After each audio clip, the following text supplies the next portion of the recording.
주님 곧 오실 줄로 믿습니다. 자, 우리 한번 옆에 분들하고 서로 인사하시겠습니다. 우리 또 가족들과 함께 인사하겠습니다.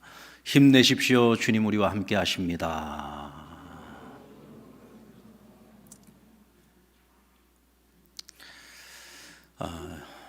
7080 세대 대중가요 중에 이정석의 사랑하기에라고 하는 노래가 있습니다. 이 노래 가사말 중에 사랑하기에 떠나신다는 그 말 나는 믿을 수 없어. 또 사랑한다면 왜 헤어져야 해? 그 말 나는 믿을 수 없어 라는 가사말이 있습니다. 저는 이 가사말에 100% 동감합니다. 여러분들은 어떻습니까? 사랑하는데 왜 헤어집니까? 사랑하면 헤어지면 안 되죠. 사랑하면 끝까지 사랑해야죠. 그렇죠? 끝까지 사랑하지 않고 끝까지 책임을 져야죠. 그게 사랑하는 겁니다. 하지만 사람들은 사랑한다는 이유로 잊거나 헤어지거나 버리거나 포기하는 경우가 많습니다. 심지어는 어떤 부모는 자식을 버리면서 이렇게 말합니다. 내가 너를 사랑하기 때문에 내가 너를 버린 거야. 나보다 더 나은 부모 밑에서 자라라고 너 버린 거야. 여러분, 그건 다 핑계거리죠. 그건 변명입니다. 사랑한다는 말을 하지 않고 보내는 건 괜찮아요. 그런데 사랑한다고 하면서 다른 사람에게 보낸다는 것은 그건 거짓말입니다. 사랑하면은요, 포기하면 안 되는 겁니다. 사랑하면은요, 끝까지 책임져야 되는 겁니다. 내가 생각할 때 내가 내 자녀의 부모가 되기에 합당하지 못하다 그러면 더 노력하면 되죠. 최선을 다하면 되죠. 그래서 내가 좀 더 나은 사람이 되기 위해서 노력하면서 내 자녀를 끝까지 책임지면 되는 것 아니겠습니까? 그게 사랑하는 겁니다. 그래서 사랑하면 포기하면 안 되는 겁니다. 이사야 50장 15절의 말씀 우리 같이 한번 읽어보겠습니다. 시작. 여인이 어찌 그 젖먹는 자식을 잊겠으며 자기 태에서 난 아들을 긍휼히 여기지 않겠느냐. 그들은 혹시 잊을지라도 나는 너를 잊지 아니할 것이라. 하나님께서 이스라엘의 패역함을 보고 하나님 그들을 심판하실 수밖에 없었어요. 그러나 그들이 멸망했을지라도, 그들이 더 이상 그 어떤 희망도 소망도 찾을 수 없을지라도 나는 너희를 버리지는 않아. 나는 절대로 너희를 잊지 않을 거야 라고 말씀하시는 거예요. 그대로는 소망이 없기 때문에 그들을 심판하실 수밖에 없었고 그들이 멸망할 수밖에 없었어요. 그렇다고 해서 하나님 그들을 버린 것이 아니라는 겁니다. 난 여전히 너희를 버리지 않았고 끝까지 버리지 않을 것이며 어떤 경우에도 너희를 잊지 않을 거야. 그래서 그 다음 말씀을 보면은 하나님께서 자기 손바닥에 너희의 이름을 새겨서 내가 잊지 않겠다 그랬어요. 손바닥에 너희의 이름, 이스라엘이라고 하는 이 이름을 새겨놓고 날마다 그 이름을 보면서 내가 잊지 않겠다라고 말씀을 하셨습니다. 여러분, 그것이 하나님의 마음입니다. 그것이 바로 사랑하는 자의 태도입니다. 하나님은 사랑하시기 때문에 포기하지 않습니다. 끝까지 기억하시고 함께 하십니다. 그래서 이스라엘 백성들에게 약속한 것이 뭐냐면 회복될 거야. 때가 되면 내가 너희를 돌아오게 할 거야. 이전 영광보다 나중 영광을 더 크게 할 거야 라고 하나님 약속해 주신 거죠. 조금 전에 읽었던 이사야의 예언은 유다 왕국이 멸망하기 거의 100년 전에 심판과 회복에 대해서 말씀을 하신 거예요. 멸망당하기 100년 전이었으니까 이 예언의 말씀을 받았던 사람들은 아마 전혀 이 예언이 마음에 와닿지 않았을 겁니다. 그런데 오늘 우리가 읽고 있는 이 본문의 에스겔 선지자는 유다가 멸망을 하고, 그러니까 유다 왕국 예루살렘이 완전히 멸망했다는 소식을 듣고 난 후에 하나님께서 에스겔 선지자의 입을 열어서 바벨론의 포로로 와 있는 백성들에게 회복의 약속을 주신 거예요. 우리가 지난주에 나누었던 에스겔서 33장의 말씀이 바로 그 말씀이었죠. 여러분들 기억하고 계십니까? 네. 한 주가 지났는데도 여러분들 머릿속에 기억되고 있다면 여러분들은 천재입니다. 아마 많은 분들이 잊었을 거라고 생각을 해서 제가 다시 한번 리바이벌 해드리겠습니다. 하나님께서 포로된 이스라엘, 아무런 희망도 소망도 없이 절망 가운데 빠져있던 이 백성들에게 하나님 약속해 주셨어요. 내 때가 되면 너희들 반드시 돌아가게 할 거야. 예루살렘으로 돌아가게 하시겠다는 거예요. 그 땅은 지금 황무지입니다. 이제 사람이 살 수 없는 땅입니다. 이스라엘 나라는 완전히 사라져버리고 없습니다. 근데 그곳으로 다시 돌려보내겠다는 겁니다. 그리고 내가 너희를 그곳으로 돌아가게 할 때는 너희 마음속에 있는 그 돌처럼 단단하게 굳어있는 그 마음, 너희가 그 마음 때문에 망했잖아. 너희가 그 마음 때문에 심판받았잖아. 근데 그 마음들을 너희 마음속에 싹 다 제거해버리고 하나님이 새 영을 불어넣어서 부드러운 마음을 갖게 하시겠다고 했어요. 그 너희가 다시 예루살렘에 갔을 때에는 그 땅에서 하나님의 말씀, 내 규례와 내 율례를 너희가 잘 지켜 행하는 백성이 되도록 만들 거야 라고 약속하셨어요. 황무지가 되어 있는 그 예루살렘, 그 땅을 하나님께서 완전히 회복시켜서 이전보다 더 아름다운 땅, 그래서 주변에 있는 이방 민족들이 보면서 마치 에덴 동산과 같다라고 부를 정도로 그렇게 아름다운 동산으로 회복시켜 주시겠다고 약속을 해 주십니다. 그러면서 결론이 뭐였습니까? 내가 이와 같이 너희에게 회복을 약속하는 이유, 내가 이 회복을 반드시 이루어주는 이유가 뭐냐? 그것은 너희를 위한 게 아니야. 너희가 더럽혀버린 나의 이름을 위해서야. 너희가 내 이름에 영광을 돌려야 되는데 너희가 내 이름을 더럽혔어.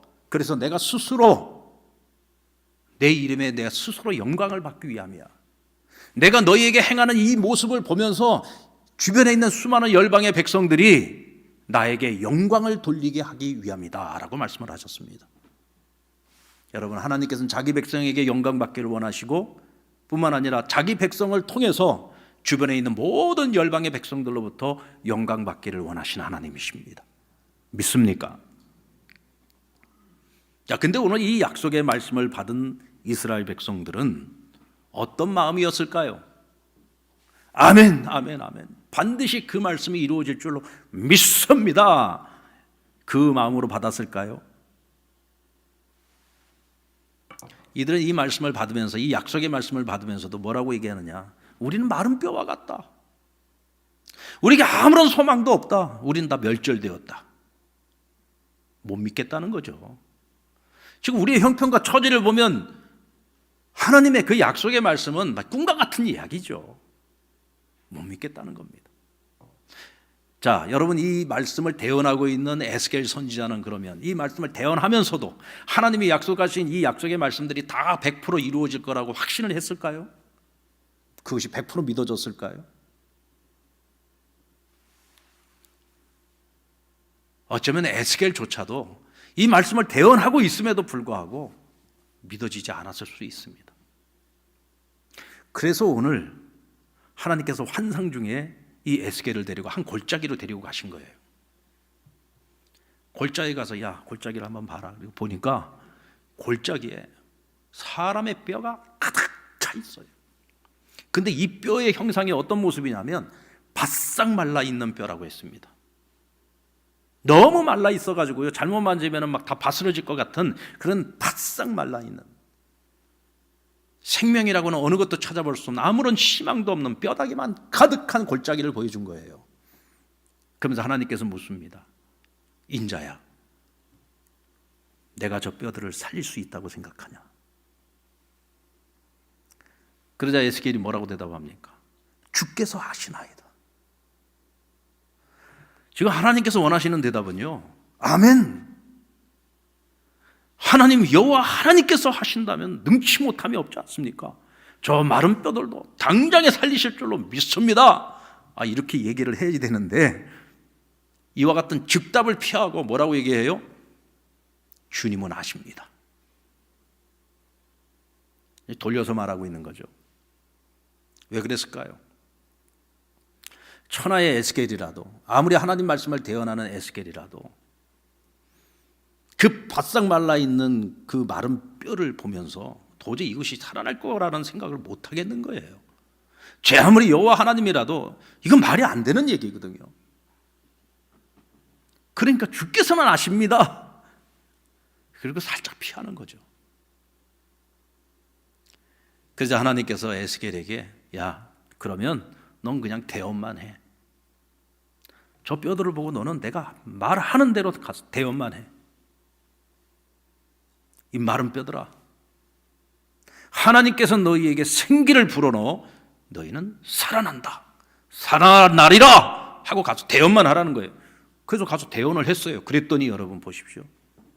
대언을 하는 그 순간에 그 마른 뼈들이요 갑자기 막 움직이기 시작합니다. 그런데 이 마른 뼈들이요 막 이 뼈 저 뼈가 막 가서 막 달라붙는 거예요. 그러더니 사람의 뼈 형체가 딱 만들어집니다. 그리고는 그 위에 막 심줄이 가서 막 붙는 거예요. 나중에는 그 위에 막 살이 덮이는 거예요. 나중에 거죽이 덮이는 거예요. 그러고 보니까 그 마른 뼈들이 전부 다 사람의 형태로 싹 다 바뀌었습니다. 그러나 생명이 없으니까 살아있지는 못한 시체들인 거예요. 이번에는 생기를 향하여 대언을 하라고 말합니다. 그래서 에스겔이 생기들에게 말합니다. 생기들아, 사방에서 와서 저 죽어있는 생명들에게 들어가서 저 마른 뼈들을 전부 다 살아나게 하라고 명령을 합니다. 그러자 어디서 왔는지 사방에서 생기들이 와가지고 그 죽어있는 사람들에게로 전부 다 들어가니까 그들이 하나하나 벌떡벌떡 일어나더니 살아있는 하나님의 큰 군대로 변화가 됩니다. 여러분, 이런 설교를 들을 때는요, 여러분들이 각자 상상력을 발휘를 해야지 됩니다. 그 마른 뼈들이 있는데 막 에스겔이 대언을 하니까 막 마른 뼈들이 다닥다닥다닥 하더니 막 붙더니 막 심줄이 붙더니 막 살이 붙고 가죽이 붙고 거기다 생기들이 막 들어가 가지고 그 마른 뼈들이 사람에 대해서 막 벌떡벌떡 일어나더니 그것이 나중에 보니까 큰 군대를 이룬 거예요. 그걸 보면서 에스겔이 무슨 생각을 했을까요? 하나님이 하신 말씀에 대해서 조금이라도 내가 의심을 품었던 것에 대해서 회개가 나오겠죠. 세상에 저 마른 뼈를 살려내시는 하나님이신데 저런 하나님이 그 어떤 약속을 이루지 못할까? 어떤 말씀을 이루지 못할까? 이스라엘에게 하나님께서 하셨던 그 모든 약속은 단 한 가지도 빠짐없이 전부 다 이루어질 것에 대해서 조금도 의심이 없었는 거예요. 모든 의심이 싹 다 사라지고 하나님에 대한 절대 믿음, 절대 신뢰가 생긴 거예요. 할렐루야. 바로 그것을 위해서 하나님이 이 마른 뼈 환상을 보여주신 겁니다. 자, 그리고 나서 11절 말씀 우리 같이 한번 읽어보겠습니다. 11절 시작. 또 내게 이르시되 인자야, 이 뼈들은 이스라엘 온 족속이라. 그들이 이르기를 우리의 뼈들이 말랐고 우리의 소망이 없어졌으니 우리는 다 멸절되었다 하느니라. 그렇죠. 하나님의 약속을 받았던 이 백성들은 지금 스스로가 우리는 다 멸절되었다고 생각하는 거예요. 약속을 주셨으면 그 약속을 붙들고 믿음을 가지고 소망을 가지고 야, 그래, 하나님이 하실 거야, 이러고 소망을 가지고 용기를 가지고 뭔가를 해보려고 애를 써야 되는데 그게 아니라 약속을 받은 이 백성들이 전부 다 탄식만 하고 있는 거예요. 절망만 하고 있는 거예요. 이 절망의 늪에서 빠져나오지 못하고 있는 거예요. 바로 이 백성들의 모습이 그 골짜기의 그 마른 뼈의 모습과 똑같다는 겁니다. 마른 뼈들이 소망이 없듯이 그들도 소망이 없어. 왜? 믿음이 없으니까. 그러면서 그들에게 가서 전하라는 거예요. 골짜기에 마른 뼈들이 살아나는 것이 불가능한 일처럼 보였지만 하나님께서 그 마른 뼈를 살아나게 하신 것처럼 하나님께서 너희를 절망과 그 낙심의 무덤에서 너희를 끄집어내요. 내가 너희에게 약속한 대로 예루살렘으로 돌아가게 할 것이다. 너희가 과거에 잃어버렸던 모든 것들을 다시 회복하게 할 것이다. 가서 전하라는 겁니다. 하나님이 하시면 하신다. 하나님이 하시면 능치 못함이 없다. 하나님은 결코 시건치 아니하신다. 하나님은 전능하신 분이다. 가서 전하라는 거예요. 여러분, 왜 믿어야 합니까? 왜 믿어야 됩니까? 믿어야 사는 역사가 일어나기 때문에 그래요. 믿어야 사는 역사가 일어나는 거예요. 어쨌든 간에 에스겔은 대언하라고 하는 그 하나님의 명령, 하나님의 그 말씀 앞에 믿음으로 순종했어요. 순종을 했더니 그 마른 뼈들이 살아난 것 아닙니까? 그것처럼 너희들도 믿음을 가지고 소망을 가지고 나아갈 때 너희들이 지금 갇혀있는 그 절망과 낙심의 무덤을 깨치고 나와서 너희가 다시 사는 역사, 부활의 역사, 너희가 누리게 될 것이라는 거예요. 여러분, 이것을 오늘 우리에게 한번 적용을 해봅시다. 지금 코로나 사태가 갑자기 우리에게 찾아오면서 우리가 지금 상상하지 못했던 일들을 지금 경험하고 있어요. 잘 나가던 사업이 하루아침에 지금 모든 길이 다 막혀버리고 모든 자금줄이 다 막혀버리고 원치 않게 지금 절망을 경험하고 있어요. 하루아침에 모든 것들이 다 무너지는 거예요. 지금까지 쌓아왔던 모든 것들이 다 무너지고 있는 겁니다. 도무지 길이 보이지 않아요. 도무지 방법이 보이지 않아요. 정말 죽고 싶은 생각밖에 안 들어요. 살아서 뭐 하나 하는 생각이 드는 거예요. 다시는 못 일어날 것 같아요. 다시는 회복이 안 될 것 같아요. 다시는 그 어떤 것도 소망을 가지고 살아갈 수 없을 것 같아요. 이런 절대 절망을 경험하고 있는 이들도 있을 거예요. 이 절망과 낙심의 늪에 빠져가지고 도저히 헤어나오지 못하고 있는 이들도 분명히 있을 겁니다. 단 한 명이라도 있을 거예요. 만약 그런 분들이 있다면 그들에게 하나님 말씀하십니다. 버텨라, 견뎌라. 너가 살아만 있으면 내가 반드시 회복시켜 줄게. 이전 영광보다 나중 영광이 더 좋도록 내가 반드시 해줄 거야 라고 하나님께서 약속을 해주셨어요. 그런데 내 현실을, 내 눈앞에 펼쳐져 있는 내 이 현실을 보니까 도무지 하나님이 전능하신 하나님 말씀을 해주셨는데도 그게 믿어지질 않아. 그러니까 오늘 에스겔을 통해서 말씀하시는 거예요. 봤지? 하나님께서 하시니까 생기를 불어넣어서 저 마른 뼈도 살아나게 하시는 하나님이시잖아. 너 저걸 보고도 못 믿겠어? 마른 뼈가 살아나는 저 기적을 보면서, 저 역사를 보면서라도 믿는 자가 되란 말이야 라고 말씀하시는 거예요. 왜요? 믿어야만 살아요. 믿지 않으면 소망이 없어요. 믿지 않으면 정말 그것이 끝인 거예요.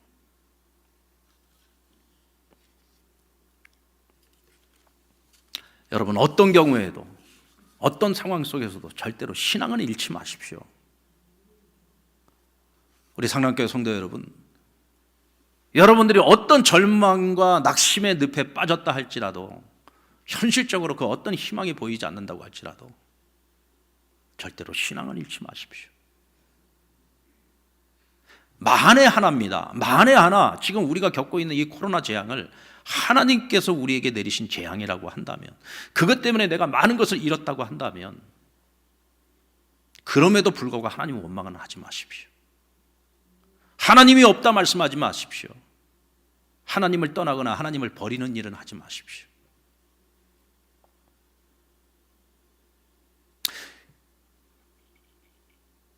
이 재앙을 통해서 하나님 지금 내 믿음을 시험하고 계신다면 이것은 내 믿음을 가지고 통과해야 할 일이지, 이 시험에 빠져서 내가 믿음을 잃어버리면 모든 게 끝나는 겁니다. 모든 게 끝입니다. 여러분, 하나님의 사람들은요, 믿음을 잃어버리면 그걸로 끝입니다. 희망이 없습니다. 그리고 내가 해야 할 일이 있어요. 이런 재앙들은요, 지금 우리 앞에 찾아와 있는 이 환난은 이건 불가항력이에요. 이거 우리가 원했던 것도 아니고 내가 잘못해서도 지금 생긴 게 아닙니다. 이건 불가항력적인 거예요. 어느 날 갑자기 우리에게 들이닥친 마치 도적놈 같은 그런 존재입니다. 도무지 해결점도 보이지 않고요.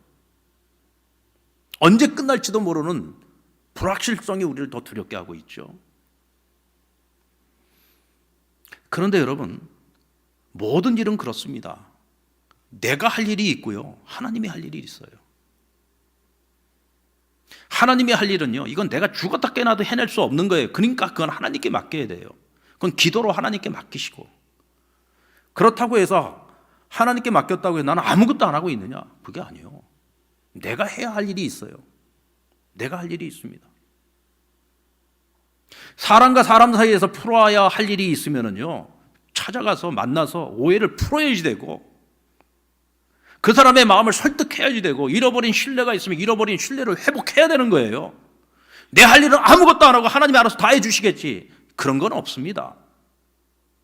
하나님이 아무리 회복을 약속을 해주셔도 내 할 일을 하고서 회복을 기대하는 것이지, 나는 아무것도 안 하면서, 아닙니다. 하나님은 그렇게 일하시는 분이 아니에요. 내가 해야 할 일이 있어요. 사과해야 될 것이 있으면 사과하고, 오해를 풀어야 될 것이 있으면 설득을 해서라도 오해를 풀고, 잃어버린 신뢰가 있으면 잃어버린 신뢰를 다시금 회복하기 위해서 노력을 해야 되는 거예요. 하나님과 나 사이에서 내가 해야 될 일이 있어요. 내가 지금까지 하나님 앞에서 하지 못했던 거, 실천하지 못했던 거, 순종하지 못했던 거, 잘못한 게 있으면 그걸 바로 잡아야지요. 그거 바로잡지 않으면서 도와달라고 기도만 하면 됩니까? 잘못된 거는 내가 바로잡기 위해서 끊임없이 애를 쓰고 최선을 다해야 되는 거예요. 그러면서 하나님이 하실 일은 하나님께 내가 기도로 맡기는 거예요. 이때 하나님께서 회복의 약속을 이루어 가시는 겁니다. 아멘입니까? 하나님께서 대언하라고 할 때 에스겔이 대언하지 않았으면 그 마른 뼈들은 살아나지 않습니다. 믿음으로 순종하고 받아들여서 선포했기 때문에 역사가 일어난 거예요. 오늘 우리가 해야 될 일이 무엇인지를 지금은 생각해야 될 때입니다. 생각만 하지 말고 실천하십시오. 믿음을 잃어버리면 다 잃어버리는 겁니다. 다 끝나는 겁니다. 여러분, 어떤 경우에도 믿음의 끈을 놓으시면 안 됩니다. 아멘입니까? 믿음의 끈을 놓지 마십시오. 하나님께서는 왜 마른 뼈같이 살아있으나 죽은 것 같은 이스라엘 백성들을 믿음으로 살리시려고 애를 쓰신 걸까요? 그것은 그들에게 소망을 주시기 위한 거예요. 여러분, 죽은 자에게 소망이 있어요? 죽은 자에게는 소망이 없습니다. 살아 있어야 소망이 있는 거예요. 여러분들, 바벨론이 쳐들어와 가지고 예루살렘에 있는 유대 땅에 있는 대부분의 사람들이 다 죽었어요. 그래도 적어도 지금 바벨론의 포로로 끌려와 있는 이 사람들은요, 지금 그래도 살아는 있잖아요. 그죠? 그들의 처지가 어떻든지 간에 적어도 이 사람들은 살아있는 사람들이야. 살아있는 사람들이기 때문에 하나님이 에스겔을 통해서 지금 약속의 말씀을 주시고 있는 거예요. 소망의 말씀을 주시고 있는 거예요. 왜? 살아있으니까. 죽은 자들에게는 하나님이 무슨 약속을 할 게 없어요. 살아있으니까 소망이 있는 거예요. 우리 한번 따라 볼까요? 살아만 있으면 소망이 있습니다. 여러분, 하나님의 사람들은요, 살아만 있으면 돼요. 여러분들, 내가 정말 죽을 만큼 힘듭니까? 그래도 살아 계셔야 돼요. 그래도 살아 있어야 돼요. 살아 있으면 언젠가는 반드시 회복의 날이 와요. 살아 있으면 반드시 이전보다 더 나은 영광이 우리에게 찾아올 수 있어요. 하나님 우리를 살리시려고 하는 이유, 우리의 영을 살려서 우리가 믿음을 가지고 살아가게 하고 소망을 붙들고 살아가게 하는 그 이유, 우리를 사랑하시기 때문에, 우리 포기하지 않기 때문이에요. 소망을 가지고 살아가는 소망 있는 백성으로 만드시기 위한 것이란 말이죠. 그런데 여러분, 믿음이 없는 소망은 헛된 꿈에 불과합니다. 믿음이 있어야 소망이 가치가 있는 거예요. 그리고 믿음이 소망을 현실화시킵니다. 믿음이 소망을 현실화시켜요. 그리고 그 소망이 오늘의 태도를 결정짓습니다. 믿음이 있어야 오늘 내가 무엇을 할지를 분별을 하고 그 일을 실천하고 시작을 하는 거예요. 그래서 역사는 믿지 않는 다수가 만들어가는 것이 아니라 믿음을 가진 소수가 만들어갑니다. 여러분들, 우리가 잘 아는 다니엘은요, 1세대 포로였습니다. 1세대 포로. 바벨론의 왕이 쳐들어와 가지고 처음에 이 예루살렘의 왕이었던 여호야긴이 포로가 되어서 끌려가요. 그때 함께 끌려갔던 1차 포로 중에 한 사람이 다니엘이었어요. 근데 비록 포로 신분으로 지금 바벨론에 갔지만 어렸을 때부터 하나님 앞에 뜻을 정했어요. 어떤 경우에 나는 하나님만을 경외하겠다. 그런 다니엘을 하나님이 기특히 여기셔가지고 다니엘에게 하나님 특별한 지혜를 주십니다. 그래서 어린 나이에 여러분, 바벨론의 총리가 되지 않습니까? 2인자가 된 거예요. 그것으로 끝난 게 아닙니다. 나중에 바벨론이 페르시아에서 멸망을 당하고 난 후에 페르시아에서도 3명의 총리 가운데 한 사람이 돼요. 2 제국의 총리를 지낸 거예요. 그리고 나중에는 그 3명의 총리 중에서도 으뜸이 됩니다. 근데 그때에는 이미 다니엘이 나이를 많이 먹었어요. 노인이 되었습니다. 근데 그는 어렸을 때부터 선지자들의 말씀을 들으면서 그 마음속에 하나님의 약속에 대한 신뢰가 있었어요. 그리고 그 하나님의 약속을 소망으로 붙들고 평생을 살았어요. 언젠가는 하나님 반드시 돌아가게 하실 것이고 반드시 회복시켜 주실 거라고 하는 믿음과 확신을 가지고 살았던 거예요. 그가 나이가 많이 늙고 보니 아니 하나님의 약속이 빨리 이루어져야 되는데 왜 이렇게 안 이루어지나 궁금한 거예요. 또 속도 타 들어가고.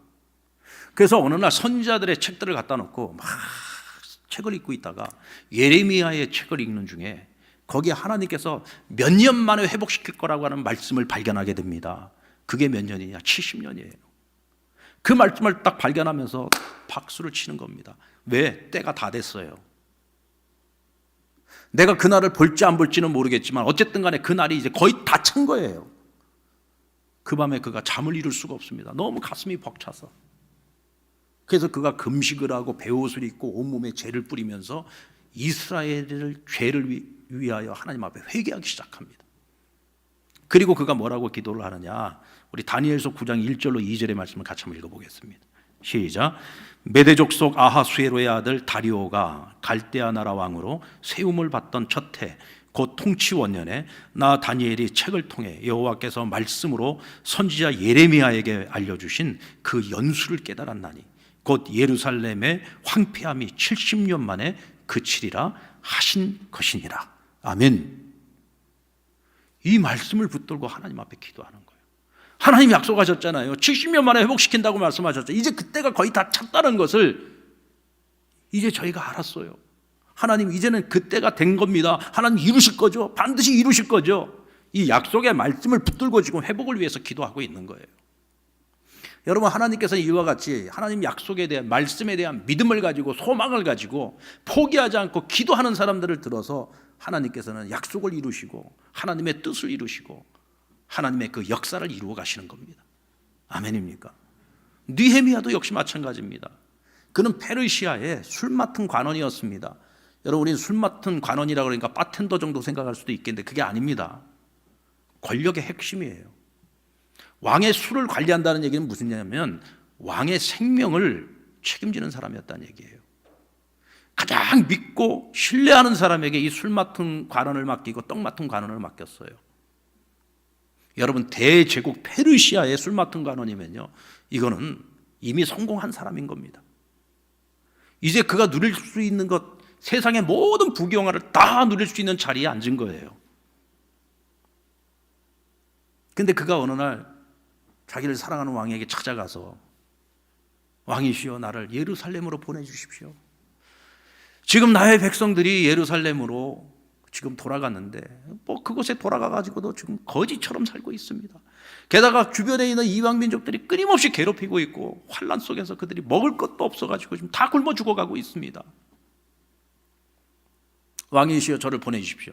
지금 이 페르시아 대제국에서 모든 부귀영광 다 포기하겠다는 거예요. 그거 다 버리고 지금 황무지에 그 초라한 백성들과 함께 성벽 재건하러 자기를 보내달라는 거예요.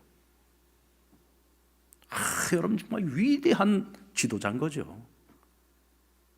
그래서 왕이 보내져가지고 정말 우여곡절 끝에 예루살렘 성벽을 다시 재건을 하고 새로운 이스라엘의 기틀을 마련하지 않습니까? 근데 여러분, 이 느헤미야도 하나님 앞에 기도할 때 그냥 기도한 게 아니에요. 그냥 자기 생각 갖고 아무 생각 없이 기도한 게 아니에요. 하나님께서 약속하셨던 그 약속의 말씀을 붙들고 기도해요. 하나님 돌아가게 하신다고 했잖아요. 회복시키겠다고 약속하셨잖아요. 이 약속이 이루어지기를 원합니다. 하나님 해주세요. 하나님이 해주시면요 저는 제가 할 일을 하겠습니다. 그러니 저를 보내주세요. 저를 저 예루살렘에 보내주세요. 제가 가서 할게요. 그러니까 느헤미야가 가서 하나님이 말씀하신 그 약속을 가서 내 몸으로 그 백성들을 다 설득하고 그들을 끌어모아가지고 그들과 함께 성벽을 재건한 거예요. 여러분, 이와 같이요, 믿음을 가지고 소망을 가지고 기도하는 사람은 지금 내가 무엇을 해야 될지를 알아요. 하나님이 하실 일과 내가 해야 할 일이 무엇인지를 알아요. 그리고 그 일을 주저하지 않아요. 내가 세상적인 모든 부귀영화를 다 포기해야 한다고 할지라도 그것을 두려워하지 않고 주저하지 않고 자기가 해야 될 그 일을 감당하는 거예요. 하나님은 그런 사람들을 들어서 하나님의 역사를 이루어 가시는 줄로 믿습니다. 저는 우리 상남교회 성도들이 그런 사람들이 되었으면 좋겠어요. 저와 여러분이 그런 사람들이 되었으면 좋겠습니다. 이왕이면 우리가 그리스도인으로 하나님의 자녀로 이 세상을 살아가는데 역사의 주역이 되어야 되지 않겠습니까? 하나님이 쓰실 만한 사람들이 되어야 되잖아요. 그저 날마다 먹고 사는 것만 연연해서 살아가는 것이 아니라 우리가 정말 하나님께 쓰임받는 도구로서 이 세상을 살아가야 멋진 인생이 되지 않겠습니까? 결국 하나님의 모든 계획과 약속은 하나님께서 보내시는 성령의 능력으로 이루어지게 됩니다. 어떻게 마른 뼈가 살아났습니까? 하나님의 생기가 들어가니까 살아난 거예요. 그 하나님의 생기가 뭐냐? 루아흐입니다. 루아흐. 이 루아흐가 뭐냐? 이 히브리어인데 이것이 뭐냐? 하나님의 생기, 하나님의 영이에요. 하나님께서 처음 사람을 지으실 때 흙으로 지었습니다. 그리고는 그 코에 생기를 불어넣었어요. 하고 하나님의 생기를, 하나님의 영을 불어넣은 거예요. 그러니까 생령이 되었어요. 진흙덩어리를 갖다가 생령으로 만든 것은 하나님의 영, 생기였습니다. 역시 루아흐입니다. 예수님께서 부활하시고 난 후에 제자들을 찾아갑니다. 보여주셨습니다. 그들이 보고 믿고 기뻐했다고 했어요. 그때 주님께서 아버지께서 나를 보내셨으니 이제 내가 너희를 보낸다고 말씀하십니다. 그러면서 그들을 보내기 전에 어떻게 하셨어요? 숨을 내쉬고 성령을 받으라 하셨다 그랬어요. 숨을 내셨다. 어떻게 숨을 내셨을까요? 후 하고 숨을 내쉬며 그들에게 성령을 불어넣은 거예요. 이때 이 성령도 역시 루아흐입니다. 하나님의 영이 들어가면 여러분 믿음의 역사가 일어나는 겁니다. 아멘입니까? 오늘 저와 여러분이 어떻게 믿음을 갖게 되었습니까? 우리 안에 성령이 들어오셨기 때문이에요. 하나님의 영이 내 안에 들어와서 우리로 하여금 믿음을 갖게 하신 거예요. 우리가 똑똑해서가 아니라 하나님의 영이 우리를 믿음을 갖게 하신 거예요. 왜? 하나님이 택하셨기 때문에. 그래서 오늘 우리에게 용기를 불어넣어 주신 거예요. 성령님이. 이제는 그 어떤 것도 두려워하지 않고. 그러니까 오순절 성령 강림 사건 그 이전과 이후를 보십시오. 제자들이 어떻게 변화됐습니까? 성령 받기 전에는 전부 숨어 있었습니다. 그런데 성령 충만 받고 나니까요, 견딜 수 없어요. 다 바깥으로 뛰어나옵니다. 그리고는 사람들에게 복음을 전하는, 각기난고 방언으로 복음을 전하고, 심지어는 예수님을 십자가에 못 박아 죽였던 그 사람들 앞에 가서 너희가 죽인 그 예수, 너희가 십자가에 달아서 죽인 그 예수가 바로 하나님의 아들이다. 하나님 보내신 메시아다. 선지자들이 예언했던 바로 그 메시아다. 그 예수를 너희가 죽였다. 이 무슨 얘기입니까? 야, 너희는 천벌받을 놈들이다. 그 얘기예요. 근데 두려움 없이 그런 얘기를 합니다. 누가 그렇게 만듭니까? 성령님이 그렇게 만든 거예요. 성령은 내가 가진 능력을 가지고 사는 것이 아니라 하나님의 능력을 가지고 살게 만듭니다. 그러니까 여러분, 내 능력으로 살아보려고 하면 사람들이 나를 우습게 보는데 하나님의 능력으로 살기 시작하면 사람들이 나를 절대로 우습게 보지를 못합니다. 그러니까 너희가 예수 죽였어, 너희가 하나님의 아들 죽였어고 하는데 그 사람들이요, 베드로를 죽일 생각을 못합니다. 그 말을 들으면서 뭐라고 합니까? 오호라 통제라. 그러면 우리는 어떻게 해지되느냐? 그럼 우리는 어떻게 해지되냐고 묻습니다. 상상도 할 수 없는 일이죠. 이건 누가 하는 겁니까? 성령님이 하시는 거예요. 그래서 모든 불가능성을 가능성으로 바꾸는 일을 성령님이 하시는 겁니다. 그래서 우리 그리스도인들은 성령 충만을 받아야 되는 거예요. 아멘입니까? 우리가 지금 어렵고 힘듭니다. 막 절망의 늪에 빠져가지고 어찌할 바를 모릅니다. 그런데 이 상황이 우리에게 축복이 되게 하려면 기도하셔야 됩니다. 기도 말고는 우리가 성령 충만할 수 있는 방법이 없어요. 그런데 기도할 때 그냥 무작정 기도하는 것이 아니라 하나님 말씀을 붙들고 기도하셔야 돼요. 하나님 말씀을 붙들고 기도할 때 우리에게 성령을 하나님께서 주시고 그 성령의 충만함을 받게 하여 주셔서 우리가 내 힘으로 살아가는 것이 아니라 믿음으로 살아가게 하시는 거예요. 모든 불가능성을 보면서 안 된다 절망하는 것이 아니라 오히려 희망을 가지고 힘차게 나아갈 수 있도록 하나님 우리를 도와주시는 겁니다. 그래서 이런 어려움 속에서 우리가 얻을 수 있는 가장 큰 축복이 있다면 그것은 성령 충만함이에요. 아멘입니까? 뭐 당장의 문제가 해결된다? 여러분, 문제는 또 찾아옵니다. 이 문제 해결됐다 끝나는 게 아니에요. 우리가요, 죽는 순간까지 문제는 계속 옵니다. 그러니까 여러분들에게 문제가 온다는 거 감사하세요. 살아있으니까 문제가 오는 거야. 죽은 자에게는 문제도 안 와요. 살아있어야지 문제도 오는 거지. 문제는 언제든지 옵니다. 그러나 내가 성령 충만하면 그까짓 거 문제는 아무것도 아니란 말이죠. 하나님께서는 우리를 사랑하시기 때문에 포기하지 않아요. 내가 스스로 포기하지 않는 한 하나님께서는 우리를 사랑하셔서 일하시는 것을 절대로 포기하지 않습니다. 여러분, 하나님이 끝내시기 전에는 끝낸 게 아닙니다. 하나님이 끝이라고 말씀하셔야 끝나는 거예요. 하나님도 끝내지 않았는데 내가 왜 포기를 해요? 내가 왜 끝을 냅니까? 하나님이 끝내기 전에는 끝낸 게 아닙니다. 우린 그걸 기억하고 살아야 됩니다. 일을 시작하는 분도 하나님이시고 끝을 맺는 분도 하나님이세요. 기쁜 공식의 저자 김인강 교수는 2살에 소아마비에 걸렸는데 너무 집이 찢어지게 가난해가지고 치료를 못 받았어요. 그래서 2살 때부터 기어다녔습니다. 기어다녔어요. 사람들이 보면서 뭐라고 했냐면 저 아이는 나중에 커서 할 수 있는 게 거지밖에 없다 그랬어요. 거지로 살아야 될 인생이었습니다. 완전히 아무런 소망도 없는 망가진 인생이었죠. 근데 하나님께서 이 아이를 들어서 세계적인 수학공학자가 되도록 만드셨습니다. 전 세계에서 몇 안 되는 그런 훌륭한 수학자가 되게 하신 거예요. 우리나라 최고의 대학에서 지금 학생들을 가르치고 있어요. 수학으로 하나님의 존재를 증명하는 삶을 살아가고 있는 분입니다. 그래서 그는 날마다 자신을 마치 마른 뼈를 살려서 큰 군대가 되도록 만드신 그 하나님의 능력을 자기는 자기 인생을 통해서 경험을 한 거예요. 그러니까 그는 하나님을 찬양하는 인생을 살아가고 있어요. 그 책에 보면 이런 고백이 나옵니다. 저는 이 고백을 한번 같이 읽어봤으면 좋겠어요. 우리 같이 한번 읽겠습니다. 시작. 고통과 절망 속에서도 위로부터 오는 빛을 의지하며 처절한 인생의 바닥에서도 다음 순간을 인도하시는 하나님의 팔을 놓지 않는 삶을 살아간다면 그 삶을 통해 내 삶은 회복될 것입니다. 여러분, 처절한 인생의 바닥입니다. 그래서 절망입니다. 난 다 멸절되었다고 생각을 하고 있습니다. 마치 이 마른 뼈와 같은 이스라엘처럼. 근데 그 처절한 인생의 바닥에서도 하나님은 나를 위한 다음 순간을 준비하고 계신다는 거예요. 그래서 그 다음 순간으로 함께 나아가도록 하기 위해 하나님 내게 손을 내미신다는 겁니다. 내가 그 하나님의 팔을 붙잡고, 내가 그 하나님의 팔을 놓지 않고 그 팔을 꼭 붙잡고만 있으면 우리는 이전보다 더 나은 이후의 영광을 누리게 됩니다. 잃어버린 것이 있습니까? 까짓거 잃어버린 것은 잊어버리십시오. 잃어버린 것, 그것이 지나고 난 후에 하나님이 그 다음 순간을 예비하시는데 그 이후의 영광은 훨씬 더 큰 영광이 준비되는 것입니다. 그런데 중요한 것은 내가 해야 될 일이 뭐냐? 손을 놓지 않는 거예요.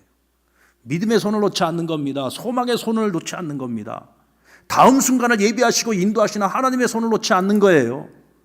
그 손만 붙들고 있으면 됩니다. 그러면 안진뱅이도 하나님이 이렇게 세워가지고 위대한 수학자가 되게 만드시고 마른 뼈도 회복시켜가지고 하나님이 큰 군대를 만드시고 아무런 희망도 소망도 없던 그 이스라엘을 70년 만에 돌아가게 만드시고 성전도 재건하게 하시고 성벽도 재건하게 만드시고 하나님이 영광스러운 나라로 다시금 회복시켜 주셨잖아요. 역사가 증명하고 있지 않습니까? 하나님이 약속하신 것 중에 이루어지지 않은 것이 무엇이 있습니까? 오늘 우리에게 아직까지 이루어지지 않은 것이라고 한다면요, 그것은 주님의 재림만 이루어지지 않았어요. 여러분, 이미 다 이루어진 그 세상을 우린 지금 살아가고 있습니다. 우리 눈에 하나님이 이루신 것들이 이렇게 훤히 다 보이는데도 불구하고 우리가 믿음을 갖지 못한다면 그럼 우리가 정말 어리석고 미련한 거죠. 사랑하는 여러분, 믿음을 가지십시오. 소망을 품으십시오. 기도하십시다. 그래서 성령 충만한 사람이 되어서 하나님의 역사를 이루어가는 선한 도구로 쓰임받는 저와 여러분 될 수 있기를 주의 이름으로 축원합니다.